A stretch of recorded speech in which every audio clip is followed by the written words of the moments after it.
One thing in esports, which I can't dispute, is that Alpha Draft provide the best fantasy draft service out there. For League of Legends, Dota 2, Smite, CSGO, they have small contests that are free or even very little to enter. They have big contests if you want to spend up to $1,000. They have contests with head-to-head, you and one other person, where there's just a few people, where there's hundreds of people, where there's thousands of people, all different types of games. Now, no doubt someone like Monty could respond and they might say, oh yeah, well I can confirm that, but you can try the service out. But here's the thing, you won't need a fallback because you have the chance to win 5.5 fucking K or more with all their contests. People win tens of thousands of dollars each month, each week. And I believe I am legally allowed to say as much because I am fucking balling out of control due to all the loot that they push down the chute. Peace. Now then, H2k and TSM have been locked in this battle over Svenskeren, which as far as I can tell has largely actually taken place in public, because the actual behind the scenes battle was really just both teams trying to sign him, making differing offers over a couple of days span, and then the aftermath of that, which appears to be that TSM are the ones who are going to get to sign him, means that, or have signed him and it will be upheld presumably, is that both owners, Reginald for TSM and Rich for H2k, have come out in the aftermath of a story published about it and explained piece by piece their side of the story, but in response to each other. So as a result, no one's just come out and said all the details and given everything. They've all had to respond to each other and then poke holes in each other's arguments. And so piecing this all together to come up with a kind of a cohesive, consistent storyline for what happened and who said what has been a little bit difficult. And I think there is some nuance to the story that some people have missed, largely because I've noticed a lot of the extreme swings on how people interpret the story comes through the prism of whether they think they want Svenskeren to play for TSM, whether they like Reginald, whether they think that the rich guy is a bit sketchy at all. Now these factors, depending on how they go, mean the same people who take in people who take in the same information are interpreting it differently or within the worldview that they want to be the case. So we're going to try and, first of all, we'll break down the timeline, just so we're clear on the details of the story. So the details of the story are that Richard Lewis published a story on Breitbart that was about this factor, this initial battle that's going on where TSM want to sign him, H2k were going backwards and forwards and alleging that he should be signed with us. And it comes out that H2k were in talks with Svenskeren, and then TSM came along, and TSM wanted to sign him, but only on a trial basis. They wanted him to join initially and then see how it goes. And part of the trial would be that IEM San Jose is coming up. So he would play there, and presumably how he did would potentially affect whether or not they chose to give him a full-time contract. Now, Svenskeren was worried about whether or not he would have a starting spot. And so since he wasn't being offered a starting spot by TSM, because he had to trial and play IEM San Jose, that seemed too risky to him, or he was concerned about it. And so instead, he was going to sign with H2k. And now what happened was Reginald comes in and he sees the situation and he still wants to sign him as a trial. So Reginald starts trying to talk to H2k and try and get some kind of deal in place where Svenskeren will trial for TSM, but if he doesn't get signed by TSM full-time, he will join H2k, and that's kind of like a guaranteed fallback deal. After this discussion, H2k makes a much better offer to Svenskeren and more aggressively pursues him signing immediately. Svenskeren initially actually agrees to this offer, while he still thinks TSM's offer is to be a stand-in, which is all it is at this point in time. So he agrees to it verbally, at least, he said verbally, in text, so in that sense, sort of verbally. Then Reginald decides, I'm going to make a full-time offer, goes to his team, gets the clearance that they want, Svenskeren full-time, comes in to make a full-time offer, and since technically to Svenskeren, he thinks I haven't signed a contract, Svenskeren decides not to go with H2k, he's verbally agreed to, and instead goes with TSM and Reginald to sign there. But then the H2k owner finds out about this, and he basically starts saying to Reginald, to Svenskeren rather, like, you verbally agreed with it, I believe this is going to be legally upheld, like you have to sign with us, I'll give you a really sick deal, look at what I'll give you a signing bonus. And then after that the new story comes out, and then people start to respond. So the order and how the responses went was, because we'll do some of the key points to them. Reginald responded first of all in the comments of the article that was obviously never linked as a Richard Lewis article, but the post that was about the content of Richard's article, which was that there was this dispute going on. Reginald responded and he said about how he'd spoken to Riot and there was no agreement in place according to Riot. This is what Reginald says. that Svenskeren hadn't signed any kind of letter of intent or any form of agreement, which as far as we know was accurate, that H2k was threatening to take legal action against TSM, and that H2k was slandering his company. And then he also alleged that H2k is threatening lawsuits on Svenskeren and harassing his family. Now, at this point, the owner of H2k, Rich, comes out and says that, interestingly enough, in the same comments thread, people might have missed this, he said that it was actually Reginald who went to Richard Lewis with some of this information. Like in the article, it said that H2k were the only ones of the two parties of TSM and H2k that had actually given any statement on it. But H2k Rich suggests that Reginald went to Richard Lewis with information at some point in time.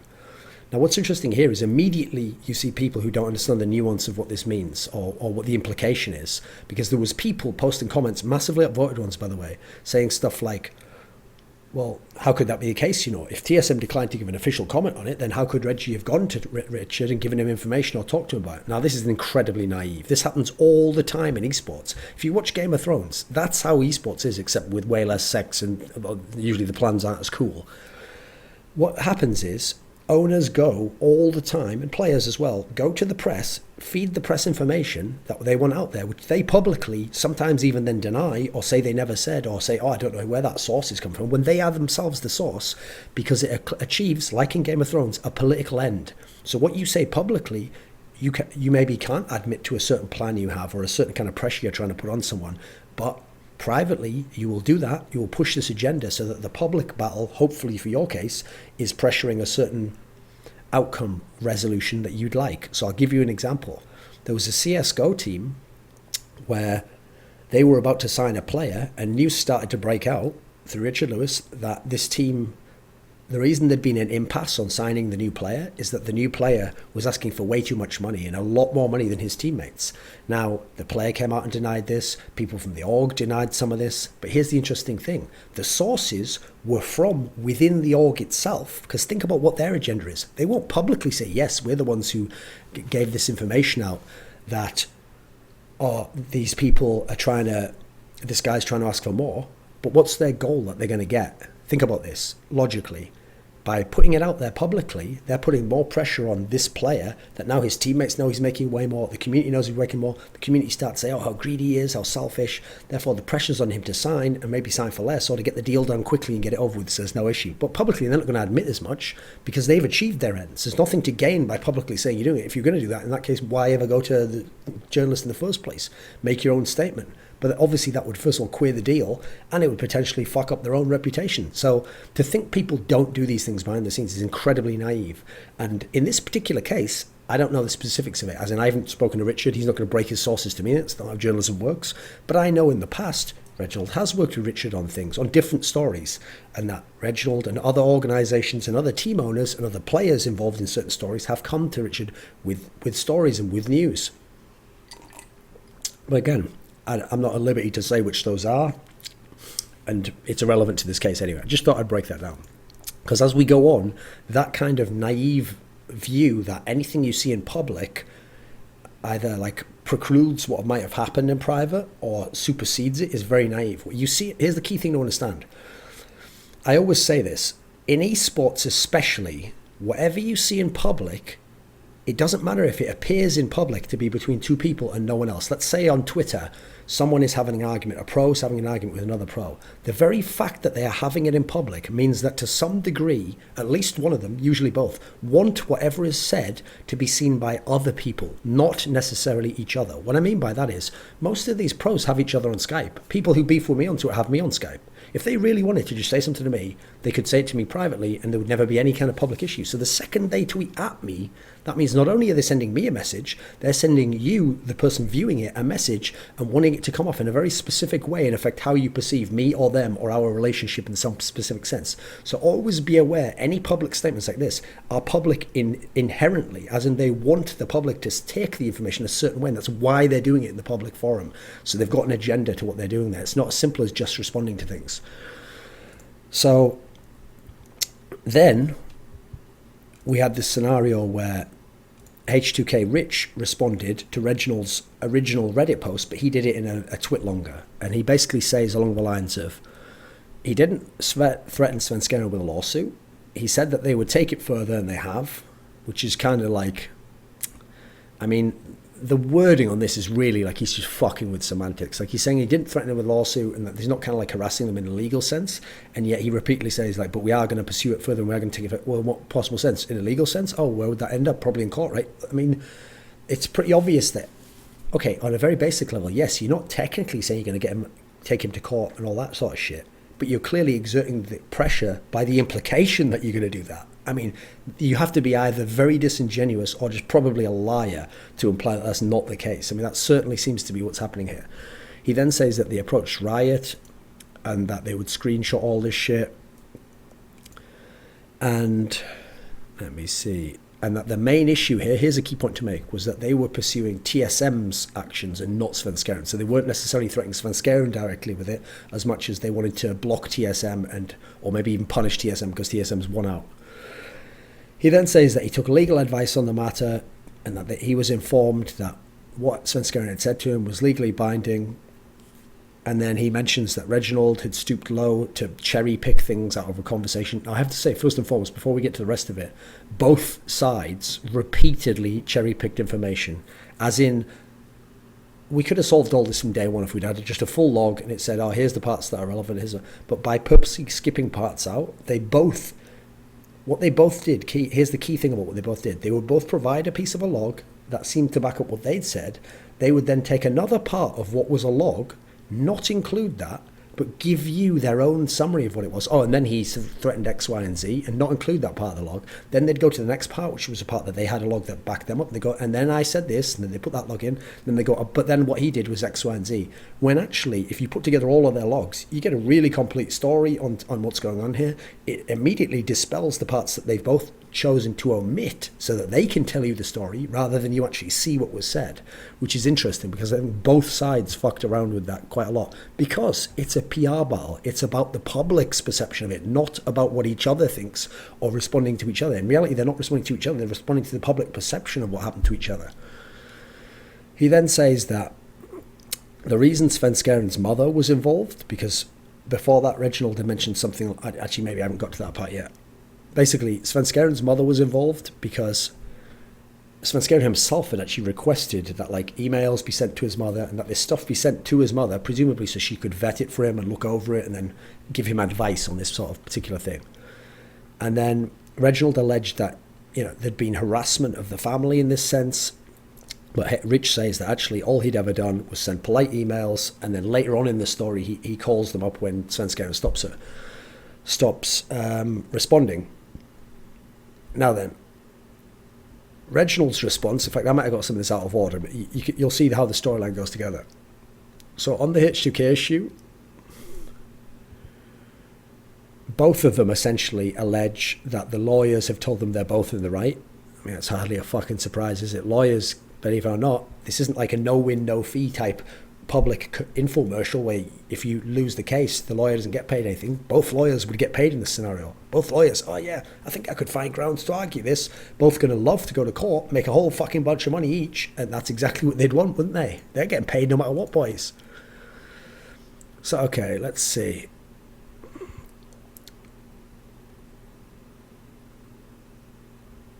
Okay, I'm not going to read out all these statements, but if we just go over this issue. Now, first and foremost, there is the issue that... So here's an interesting part I found, actually, that people didn't seem to look at. Was when you break all of this story down, the first thing I want you to consider is that the entire story would not exist if the first time Reginald had contacted Svenskeren, he'd offered Svenskeren a contract as a starter. That would be the end of it. There'd be no more story to be had. The very fact that he didn't offer him a starting spot, and yet, as he himself mentioned, this is a player rather who has a lot of offers. He's a highly touted free agent at the moment. That's caused all these problems. Now, it hasn't directly caused all of them, but it's the root cause of them all.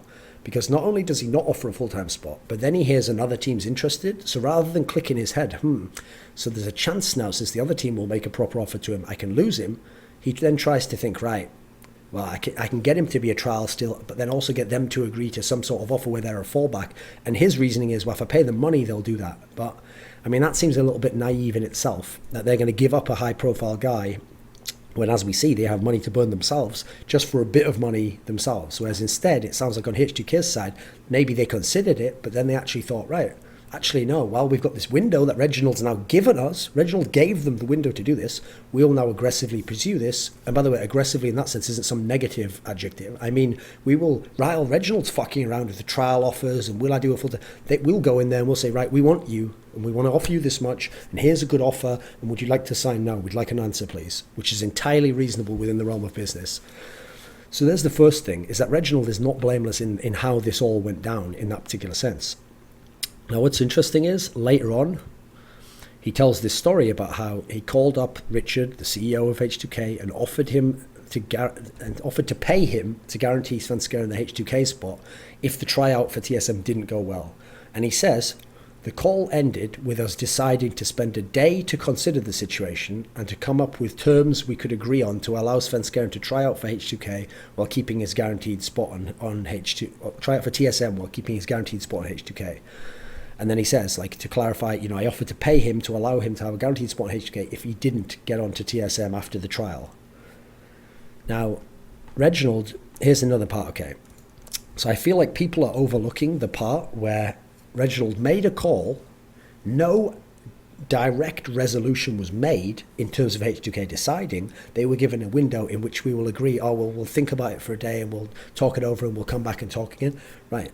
Just because you've said that doesn't mean you're actually obliged to then come back and have made a decision or have done the decision Reginald wants to, or even to do so. You could say it and then you could decide, well, that 1 second after the phone call hangs up, you could legitimately have believed that in the call, H2k, and then afterwards go, actually, wait a minute, why am I doing this to help Reginald? I don't really care about that money. You know what? While I've got this window of a day, I think I'll go to Svenskeren now. I know there's not a deal in place because we just had that discussion. And I'll just say, hey, I haven't promised anything. I haven't signed anything to Reginald. I haven't made a deal with Reginald. I've just said we'll talk about it again. And I'll use this window to aggressively pursue the deal that I would like. So then he says, however, after the call, Richard immediately reached out to Svenskeren to attempt to sign him with an increased offer, completely against the fact that we both agreed to think about it and wait. Right? Listen, Reginald, you lost the game, bitch. Don't cry about it. That's the game. Oh, you went to someone who's a direct rival of yours for the same player, and in your world, you're like, well, TSM's a wonderful brand, and money solves everything, doesn't it? So if I give you money, rather than us both compete for this player in terms of signing him as a starter, which obviously would be an extremely attractive offer, which is why H2k in the first place got Svenskeren to agree, rather than battle over that and make it a real negotiation, I'm TSM, and we all know TSM's a wonderful org, implicitly the implication being, bigger than yours, so he'd want to play for us. How about I just give you some money and he'll come and join my team, and if not, you let him join your team and you get the money and he joins your team. And so the H2k rich guy goes, that's interesting, actually, yeah. You know what? I don't really want to make a decision on that right now, so could we talk about this? How about tomorrow? Let's just both go away and think about it, and then no one will do anything, right? We both agree, Reggie, not to do anything, and then we'll talk about it tomorrow. And then the second the call gets hung up, he's like, Svenskeren, ding, ding, ding, ding. Hey, Svenskeren, yeah. Reginald hasn't given you a starting offer yet or any really sick contract terms because it's a trial offer and you're worried about that. How about this? I'll give you this much extra, this much extra, this much extra. Would you want to sign with my team? And remember, he's only offering you a trial. And Svenskeren's like, well, whatever version he said, yeah, I agree to it, or some shit like that. So guess what? Outgamed. That's fucking business. And anyone, by the way, who thinks that TSM and other orgs in esports who seem spotless and like wonderful orgs haven't done this sort of thing is out of their fucking mind. There's all sorts of shenanigans that is going on all the time in esports, and it's a very dirty business in that sense. With that said, it is a dirty business inherently in terms of how they get this, because at the end of the day, you are competing against each other. Who gives a fuck if you told Reginald in one conversation, I'll think about this tomorrow. Yeah, what you're telling him is there, I'll think about this tomorrow. Be sure to wait a whole day while I think about it. Yeah, you wrecked. You just opened a window for yourself to get a sick deal, and in theory, you thought you'd even signed the place, you'd even won the game. Now, in Reginald's case, if it goes the other way, and now he has signed him at the end, and it doesn't all legally get up, then he won the game. So it doesn't matter in that particular sense. At the end of the day, don't play the game if you're going to cry about it. There's then the scenario where, okay, so it says Richard made an attempt at increasing the offer, and stated that he would completely back out of the offer if Svenskeren did not take it immediately. They were essentially handing him an ultimatum: accept our offer now or it's off the table for good. Svenskeren proceeded to turn down my tryout offer, this is Reginald speaking again, as a tryout, and proceeded to go into further conversations with H2k. It was during this time where, although he said he would sign a contract with H2k, he officially did not sign anything. So at this juncture, let's just point out the next person who is massively to blame for everything going even 1 second further beyond that and having any more drama, it not being resolved instantly: Svenskeren. Svenskeren basically caused the whole situation beyond that by not choosing the right option in his ultimatum. Because remember, it's an ultimatum. H2k doesn't go, oh, here's our latest offer. They even went to him and were like, here's a sick offer. Choose it now or it's off the table. Now, here's the thing. If Svenskeren says, oh, I need more days to think about it, I'm not going to sign that, or Svenskeren says, I don't want the offer, well, then actually H2k have fucked themselves, haven't they? Because if later on they try to claim, yeah, but, you agreed to it. Well, you made an ultimatum and he actually directly said no. So you yourself have sort of said, and we're withdrawing our side of it, so it'd be home free. Now let's go the other way. If Svenskeren really wanted to join H2k, he could agree to the ultimatum, he could agree to the offer, and then he's joining H2k, right? Which is basically what he did, by the way. Now his problem is, in this scenario, he agreed to it and then recanted later. Now you might say, but he's winning the game as well, Thorin. He's doing what the rich guy did to him. Well, first of all, the rich guy did it over a conversation, which again wasn't recorded, so we'll actually never know the details of what he said to Reginald. We only have Reginald's way of portraying that, which is interesting. People don't take that into account. Also, it's not quite the same exact scenario, because in Reginald's scenario, what does the rich guy owe Reginald in terms of saying, I'll think about it and I won't do anything for a day and I'll come back to you next?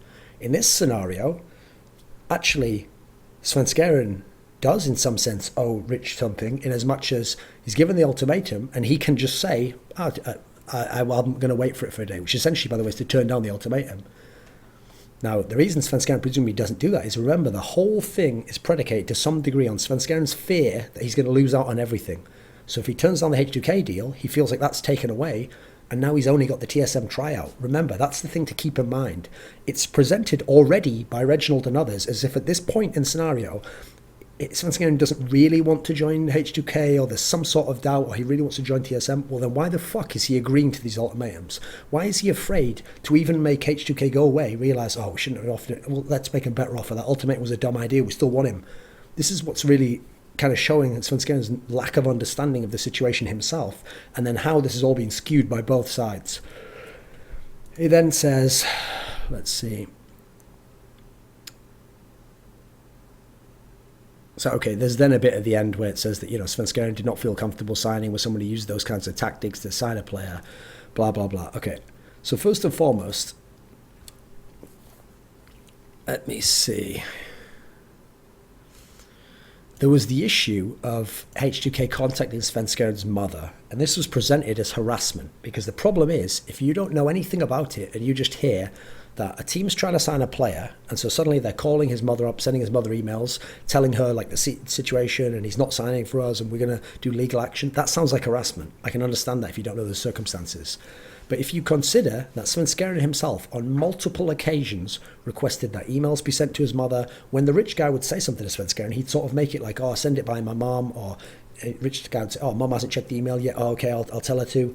It's clear that Svenskeren himself opened that channel up and was directing information into it. Now, anyone who says, but that was just about the details of the deal, that's what the rich guy's contacting him about, is that if his mum's in some way going to be the one who vets the deals or tells him what to do, then actually she's like counseling him on this matter. It makes sense that the rich guy would want to contact her, especially in a scenario where Svenskeren just stops talking. So the key thing to remember there is that it's Svenskeren who brings his mother into it, Svenskeren who makes her a key part of it, and Svenskeren who makes it where she's someone who should be kept up to date with information on what's going on in the case. So the whole harassment angle there doesn't necessarily work. Again, we can't know what was said in the calls to his mother or any of his family members, and Svenskeren himself doesn't reveal as much, so we don't know in that scenario, but the information does seem to line up with what the rich guy said in that scenario. Now, in terms of his verbal commitment, where Svenskeren said twice, once he said this isn't a commitment, but once he did say that he wanted to be on at H2k, that's in one of the logs, when TSM was only offering the tryout, and he was kind of like frustrated that it was only a tryout. Then later on, when he gets the sick offer after the Reginald Rich call, he does say that he agrees to sign it basically, and even starts asking like, how do I go about signing it? What do I do? Do I print it out? So he's making quite a clear intent just in terms of that conversation that he will join H2k, that he's planning to join H2k. In fact, he's just trying to find out what the process to join H2k is until Reginald contacts him and then he gets the full-time offer. Then he changes his mind in that scenario. So there is some sort of verbal commitment here in the very most basic definition of it. The issue is, on a legal context, is there one there? Now that seems not in vaguely as clear-cut as it may seem. First and foremost, when it comes to any legal matter, because I've actually contacted a lot of people who were like law students and who were involved in law and esports, not some of the famous ones you know, but I've asked them and I've grilled them, and I've gotten people who aren't in esports, they don't have a bias to a team or a plan. I've shown them the details of the case and I've explained, this guy's like in this position in the industry, this guy's here. What do you think of this case?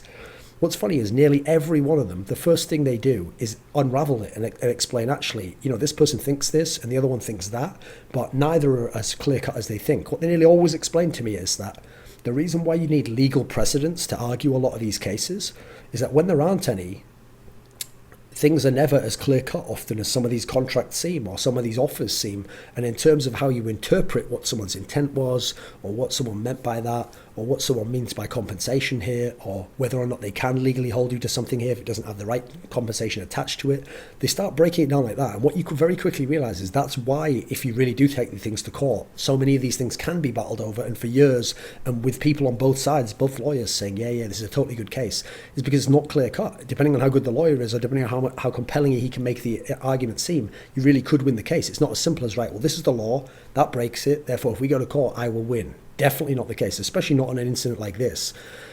It also is kind of a mistake for Rich, it seems, to have said to Svenskeren that he can't legally sign with TSM. Now, that's far from being established, and that's something where, again, there's a lot of debate could be had and a lot of different precedents could be cited.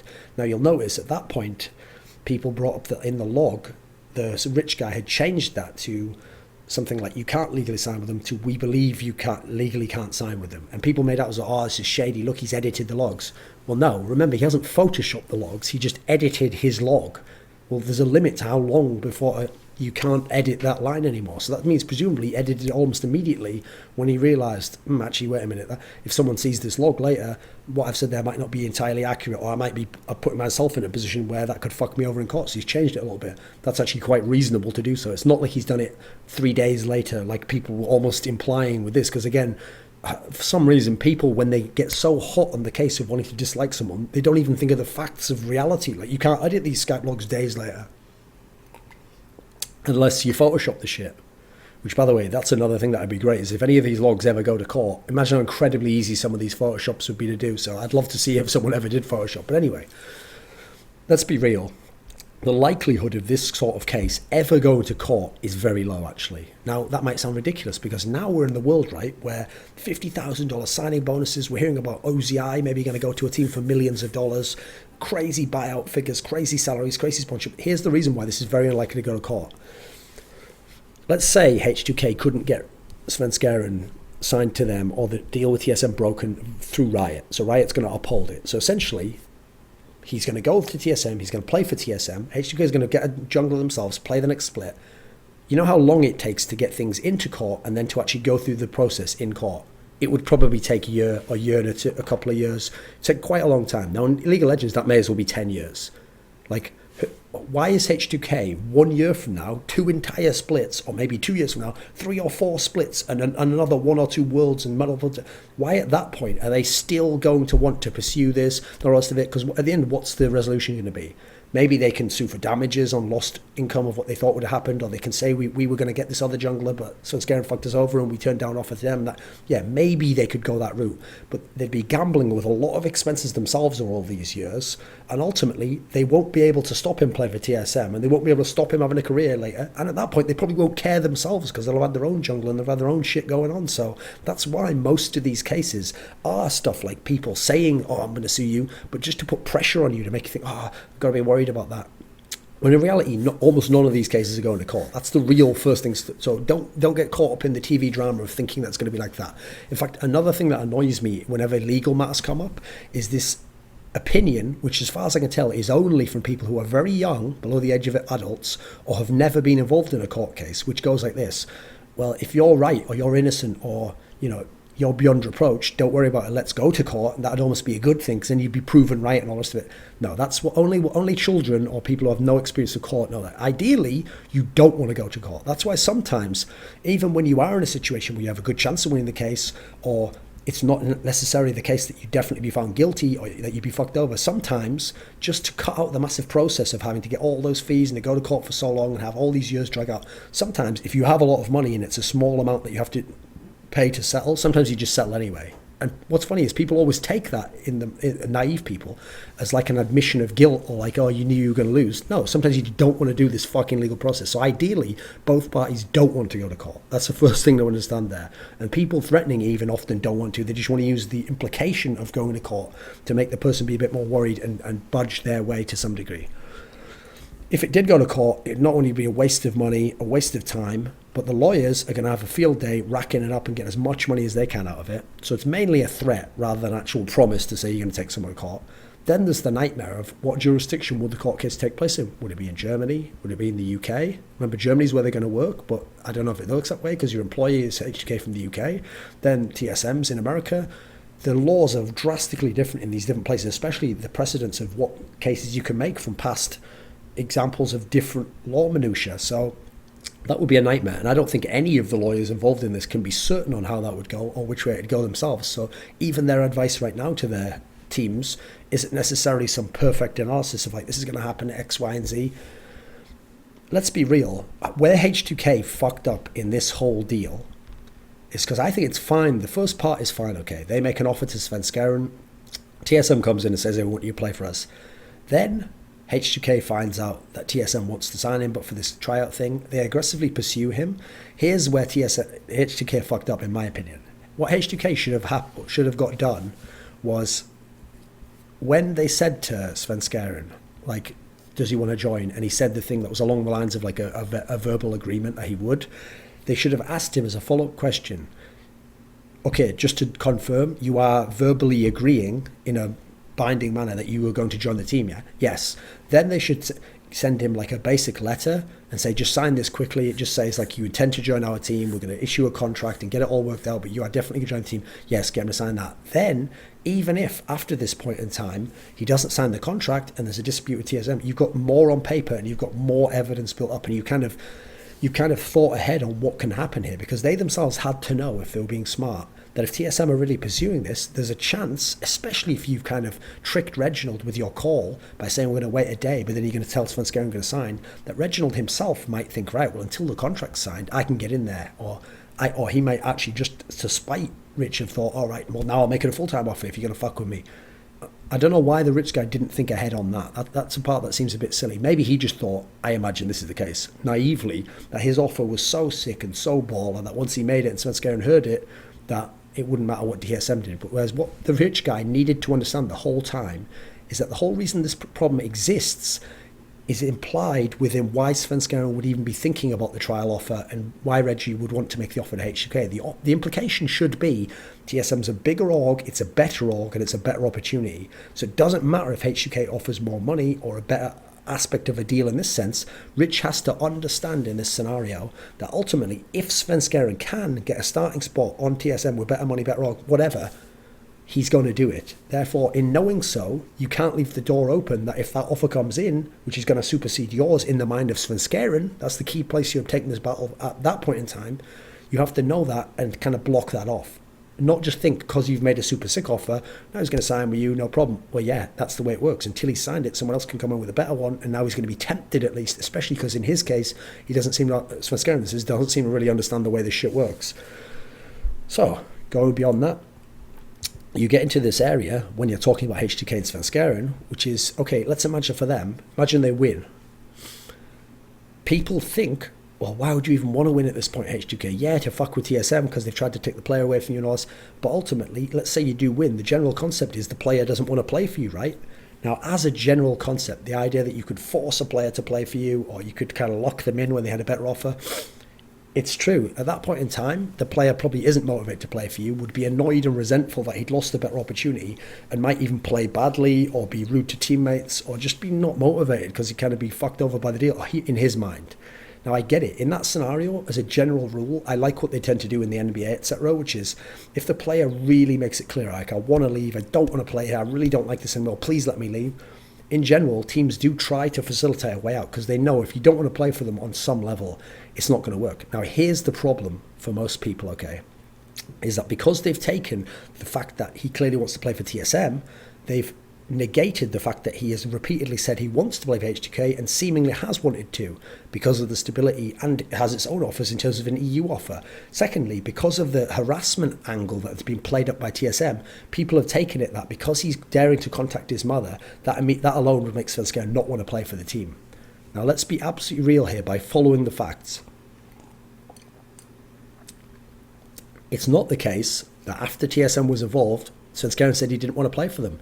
He himself quoted the fact it was a trial and said that he wanted to go to H2k. He wanted to go to the team, not just like, I'm still considering your offer. He wanted to go to H2k. Then, after the call between Rich and Reginald, when Rich comes to him and says, like, here's the better offer, he agrees that at that moment to sign with H2k again. Now, it doesn't matter if it was an ultimatum. That's the way it went, and he agreed to do so. So twice he said that he does want to play for H2k. Then TSM comes in, who obviously in the back of his mind is his real first choice, as we can now see. It's kind of implied by Svenskeren's behaviour. TSM comes in with what he thinks is a better offer, in other senses perhaps than money.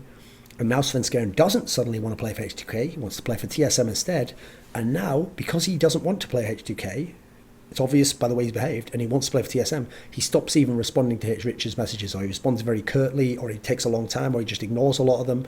Now, in this type of scenario, it doesn't really seem like harassment when you've got an agreement already in place and the guy just stops responding and won't even give you information and just says like one word, TSM.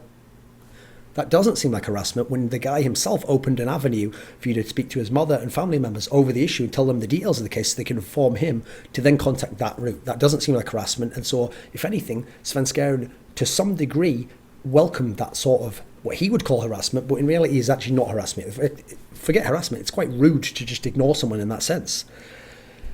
There's also the issue that people are citing the increased offer from H2k, the 50k signing bonus, the 5.5k salary, as H2k originally lowballed him, and now they're offering what they really could have done. No, what's happening now is the market value of the player has been established as much higher, because now TSM's interested, and then they're interested potentially later on, they're going to be interested as a full-time person, but now they're offering a lot more, and who knows how much he was thinking of offering Rich as the payment fee not to do it. And remember, we never found that detail out. Reginald, interestingly, never told us what the fee would be that he would pay H2k to let them be the fallback option.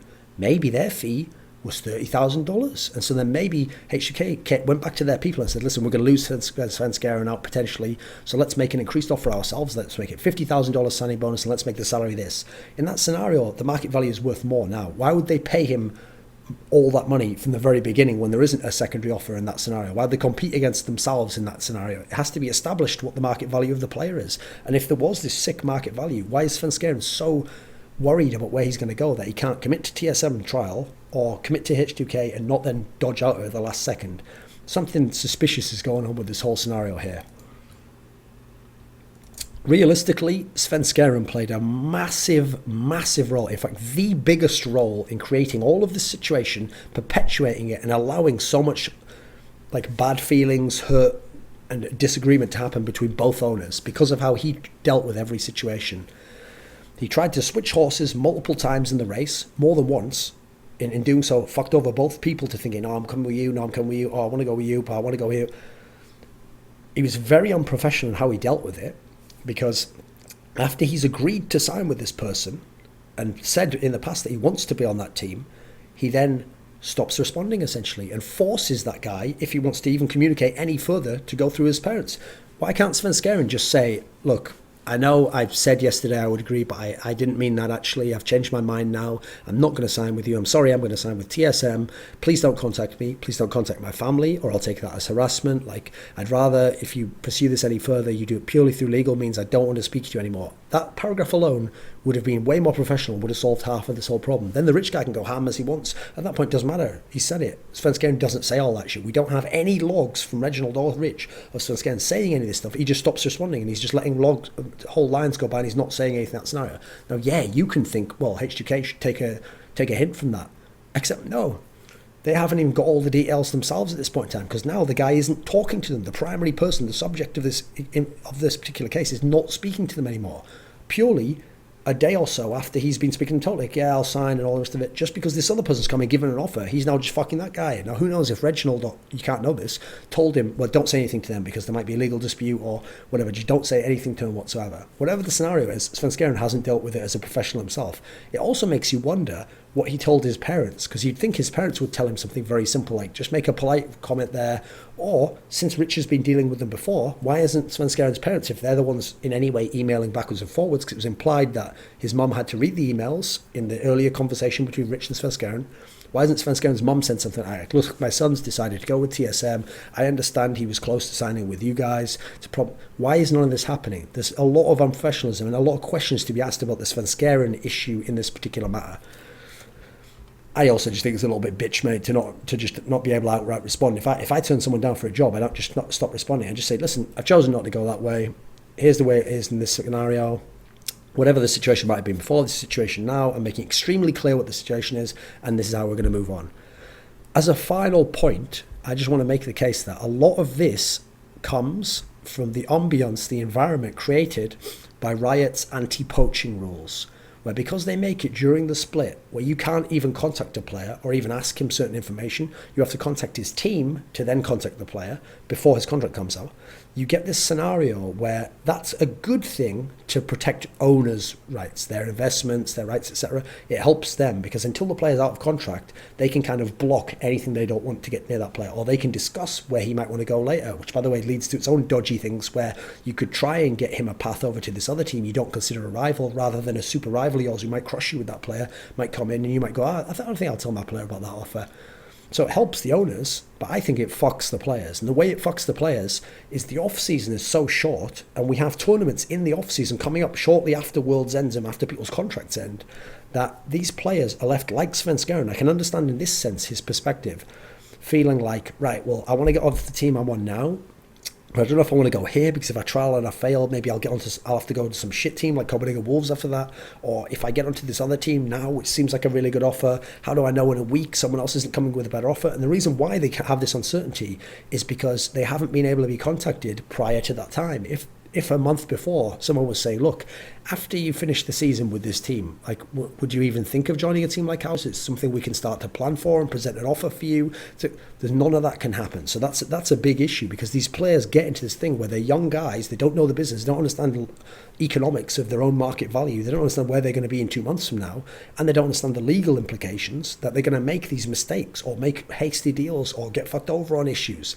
Now, one approach I actually would prefer in general, even though I know this sort of free agency is more like the American sports model, one thing I think would be a good compromise is take away some of the poaching rules. Like, I would like it if, say the contract had to be a year long. I don't think you should be allowed a contract longer than a year in esports terms because it just provides too much possibility to abuse the player's market value. As in, when you sign the contract, you could sign the most competitive contract at the beginning of 2013, but if it's a 2-year contract that ends at the end of 2015, almost certainly with how much the game grows and how esports grows in terms of sponsors and exposure, there's no way it would be close to the most competitive at the end of 2015. There's no way, knowing what I know about the industry. So I think about a year is the most ethically, or in my opinion, morally reasonable contract length you should have.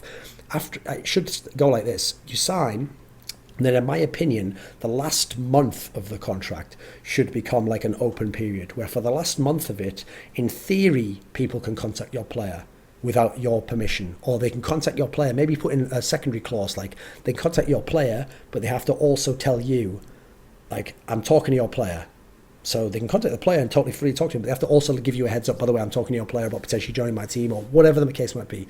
That would be a way to at least lay the foundations for players to have a better scenario. There's also a scenario where I'd like, along with that, to implement a thing where, to help with cases like this, one thing I like from the NBA is this offer match sheet, which is the idea that you can match the offer given, if you're the team that the player was just leaving, you can match the offer given by the new team that's going to sign him. Now, in this scenario, it wouldn't help H2k. It wasn't on H2k, it was on SK Gaming. But in some cases, I think that would be great, because what it would allow is that then the team doesn't have to feel as worried that he's going to leave, because if they've got a good environment, it's a good team for him to stay on. Even if a TSM comes and makes him an offer, they could match it and say, look, you're already in the team, we'll give you this, and we'll even match exactly what they're going to say. It gives you the at least offer of, you get the first refusal to some degree. He has to say no to you to then take that offer. I like that as a general way to kind of give a good compromise between the two. So anyway, it's a complicated topic, but there's a lot of nuance to it. I don't think anyone's in the right in a lot of this scenario. All three parties, you'll notice I said fucked up. Svenskeren fucked up, H2k fucked up in terms of not making it more clear.